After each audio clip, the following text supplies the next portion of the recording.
Hey everyone, TimaeuSS here. Welcome to another Princess Connect video. So it's been a while since we've looked at the Datamined information regarding the events, as well as we've had ample time to verify those Datamined dates and compare it to another server which we are following, which is the Thai server. And it looks like the Datamined dates are correct, and we are following the accelerated schedule similar to Thai at 1.33 speed. So I'm going to make this a monthly thing where I go over a week in advance the next month's schedule, so we can plan ahead, as well as make people aware of the notable events coming up. So right now we are nearing the end of February. It's actually only 3-4 days left.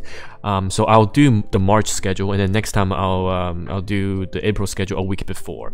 So if we look at the thing right now in terms of the active event, we just had the Grotto one start. So you can see we get the Grotto X2 mana, as well as the Grotto reward drop, which means you're getting double EXP pots as well as double mana in both Grotto modes.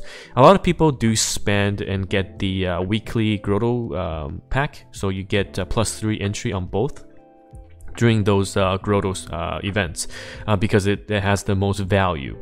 And if you're low on mana, if you're low on EXP pot, it's not a bad way to catch up. So after Grotto, and that's going to end on the 7th of March, we have the Inf Banner. So Inf is a 2-star unit, and I'll have a review video on her that has quite a unique mechanic that's used sometimes in game modes because it provides a stun and it can interrupt. But she's 2-star, similar to for example, later on Misato, you'll get her easily. So there's no rush to specifically pull if you are going to be your average player.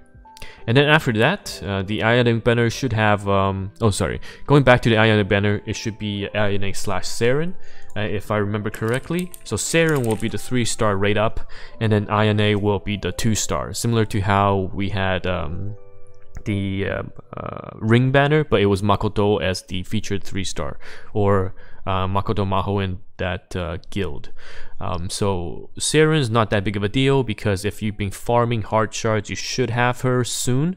And we also have right after that a double hard drop event. So starting on the 6th of March till the 10th of March, it's 2x hard drops. So every drop you get from hard modes are doubled. That includes the shards, equips. So it's a very good time to get maximum value out of that. And I know a lot of players are rushing for that few Saren shards before the second clan battle. And actually, if you refresh your nodes on the hard shards, then you can get double drop in terms of maximizing your efficiency.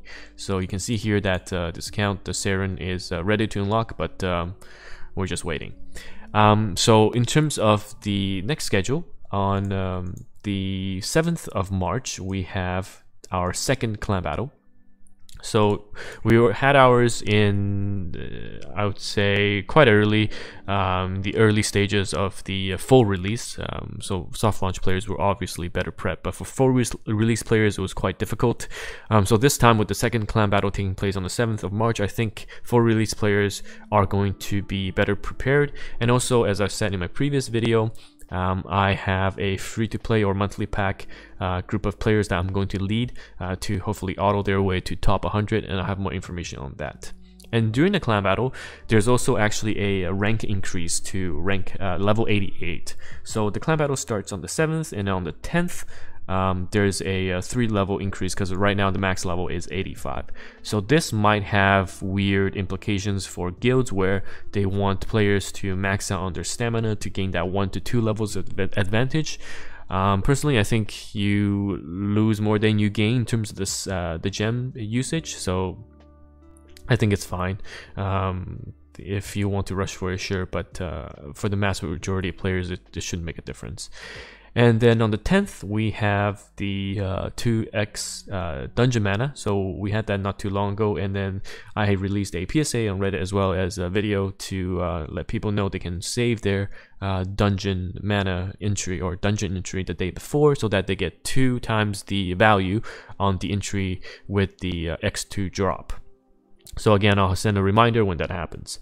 And also on the 10th of March, there will be the Kyoka Banner. So Kyoka is the single target mage that will be really, I wouldn't say meta changing, but a breath of fresh air in Arena, because there hasn't been a very strong single target mage at this moment. You can look at Ana, you can look at Hatsune, but their UBs are AoE, whereas Kyoka is just single target, and she destroys pudding. So even a 5-star pudding just gets destroyed by Kyoka. And again, I'll have a video on that when the banner is approaching. Our next event on the 10th of March is the Little Lyrical Adventure event, where you can get Mimi and Misogi shards. So because we already have double Mimi nodes already with the release of map 9, Mimi is going to be a very easy character to 5-star early on.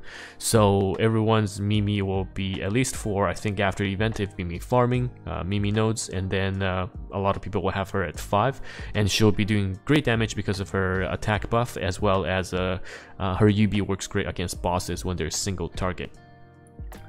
So after that, on the 18th, we'll have the 2x grotto. So you can see here that on today we have the 2x grotto, so on the 18th we have it again, and then on the 24th we have the Misato Banner, which I'll do a video about. Misato is a 2-star unit who is a fantastic healer. She will replace Yui and Chika when she gets released because of her she's just better at healing, and then she'll be put into stall teams as well. She's also the premier healer for mage teams initially. But again, she's a 2-star, so not to worry. I think the Misato Banner is Nozomi, if I'm not... I'll have to double check, but the Misato Banner, the 3-star feature, might be Nozomi. But again, by that point, I think everyone should have a copy from Dungeon Coins.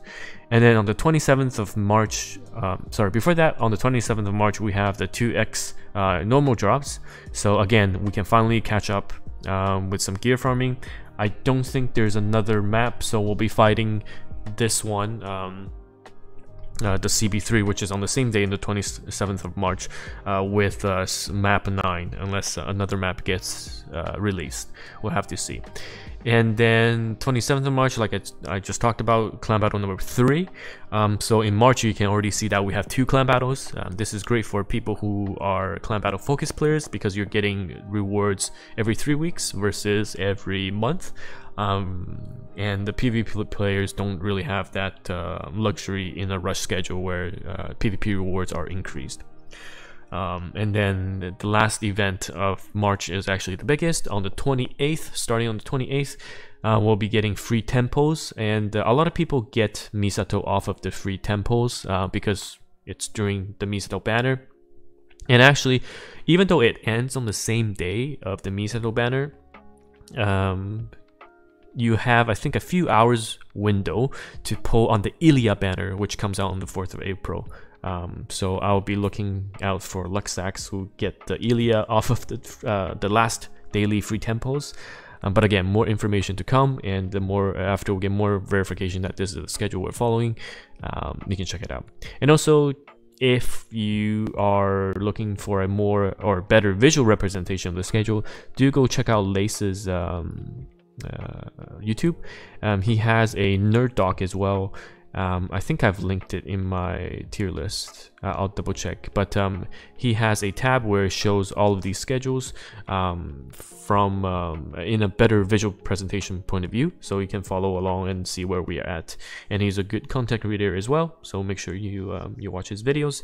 So yeah, that's it for the month of March, if we're following the schedule that has been datamined so far. And I look forward to things, because it's going to be quite exciting with a lot of double drops to help players catch up, and then the double clan battle. It's going to be very, very interesting.